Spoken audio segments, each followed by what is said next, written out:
دیکھیں ایک میں نقطے کی بات آپ کو سمجھاؤں. حس جو ہوتی ہے نا, سینس, 5 سینسز ہم سب کے پاس ہے نا. دیکھنا, سونگنا, چکھنا, چھونا, کتنے ہو گئے؟ 5واں کون سا؟ سننا. صحیح ہے. تو بھائی جاگ کے بیٹھنا, ہم نے تو پہلے ہی کہا تھا, بولے سبحان اللہ. یہ 5 سینسز حواس خمسہ, کچھ چیزیں سینس لیس ہوتی ہیں, ان میں حس نہیں ہوتی, سینس نہیں ہوتا. یہ میں سمپل حدیث سنا سکتا ہوں آپ کو, لیکن میں آپ کو سمجھا رہا ہوں تھیم, تو آپ کو پھر اس کی گہرائی سمجھ میں آئے گی یہ بات کتنی اعلیٰ ہے. میں صوفے پہ بیٹھا ہوا ہوں, اس صوفے میں سینس ہے, حس ہے, یہ دیکھ سکتا ہے, اس کو کوئی چھوئے اس کو محسوس ہوگا نہیں. یہ صوفے کی مثال ہے. تو یہ سینس لیس ہے, بے حس ہے.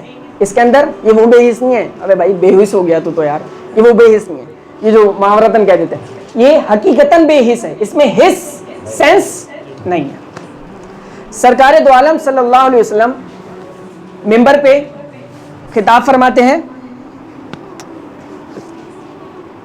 اور ممبر لگا ہوا ہے, سادہ سا ممبر, درخت کا تنا, نبی علیہ السلام کا ممبر. صحابہ کرام نے فکر کی کہ یار نبی علیہ السلام کے لیے نیا ممبر تیار کرتے ہیں. صحیح. صحابہ کرام نے ممبر تیار کر دیا. اب جب صحابہ کرام نے ممبر تیار کیا نا, اب عالی شان ممبر تیار ہو گیا. تب وہ جو لکڑی کا تنا تھا جس سے نبی علیہ السلام اپنی پشت مبارک لگاتے تھے, تو اب بظاہر اس کی ضرورت نہیں رہی نا, نیا ممبر تیار ہو گیا نا مسجد نبی میں. تو صحابہ کرام کہتے ہیں ہم نے اس ممبر کے ٹکڑے کو, اس لکڑی کے حصے کو لیا اور کسی کونے کی طرف رکھ دیا. خطاب کا دن, واعظ کا دن, بیان کا دن, نبی علیہ السلام تشریف لائے, ممبر پہ جلوہ افروز ہوئے, صحابہ کرام بیٹھے ہوئے ہیں, نظریں جمی ہوئی ہیں. اس سے پہلے کہ بیان شروع ہو, صحابہ کہتے ہیں مسجد نبوی میں رونے کی آواز آنے لگی, زاروں قطار کوئی روتا ہے. اور حدیث میں مثال فرمایا جیسے اونٹنی اپنے بچے سے جدا ہو جاتی ہے, بچہ جیسے روتا ہے, اتنی زاروں قطار رونے کی مسجد نبوی میں آوازیں. صحابہ کرام کہتے ہیں ہماری نگاہیں تلاش کرنے لگی روتا کون ہے. ابھی بیان شروع نہیں ہوا, وعظ شروع نہیں ہوئی, نصیحت شروع نہیں ہوئی, رو کون رہا ہے؟ کوئی بھی نہیں رو رہا. سب حیران پریشان, منظر کیا ہے؟ نبی علیہ السلام بھی سکوت, خاموش, اور رونے کی, بلکنے کی, سسکنے کی آوازیں. ایک ہوتا نارمل رونا, لفظ ہے سسکنا, بلکنا, درد کے ساتھ, کرب کے ساتھ رونا.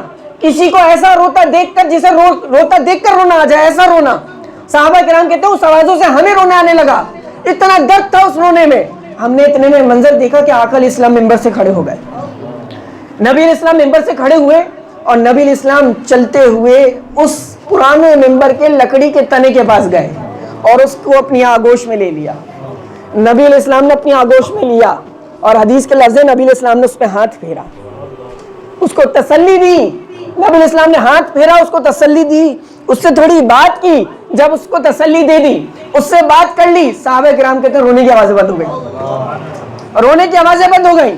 نبی علیہ السلام نے اسے رکھا اور واپس تشریف لائے.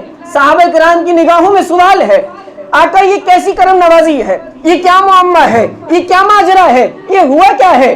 تو نبی علیہ السلام نے فرمایا اے میرے صحابہ, تم نے نیا ممبر تو میرے لیے تیار کر دیا, لیکن کیونکہ یہ مجھ سے مس رہتا تھا, یہ ٹچ رہتا تھا, یہ میں اس کو چھوتا تھا, یہ میری پشت پہ رہتا تھا, اس کی وجہ سے اس کو میری قربت ملی ہوئی تھی. اب جب تم نے نیا ممبر بنایا, اس کی ضرورت نہیں رہی, تم نے سائیڈ میں رکھ دیا, یہ میری جدائی میں رو رہا تھا. نبی علیہ السلام نے فرمایا اگر میں اٹھ کر اس کو چپ نہ کراتا, قیامت آ جاتی, یہ روتا رہتا. ارے لکڑی میں حس کب سے پیدا ہو گئی, لکڑی میں سینس کب سے پیدا ہو گیا, لکڑی کب سے اپنے آپ میں پیار کے جذبات لینے لگی, لکڑی میں کب سے عقیدت آ گئی. لیکن سنو, نقطہ یہ ہے کہ آقا علیہ الصلوۃ والسلام کا جسم مبارک اگر بے حس چیز سے بھی لگ جائے تو اس میں بھی اللہ حس کو پیدا کر دیتا ہے, اس میں بھی احساسات, جذبات, فیلنگز جاگ جاتی ہیں کہ جب آقا علیہ السلام کا جسم مبارک لگ جاتا ہے. یہ ہے میرے اور آپ کے آقا علیہ الصلوۃ والسلام کے جسم مبارک کی برکتیں.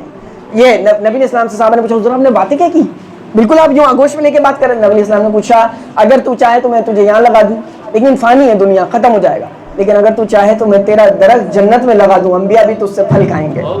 تو اس نے جنت کا سودا کر لیا, اس کو دفن کر دیا جائے گا, جنت میں اس کا درخت ہوگا.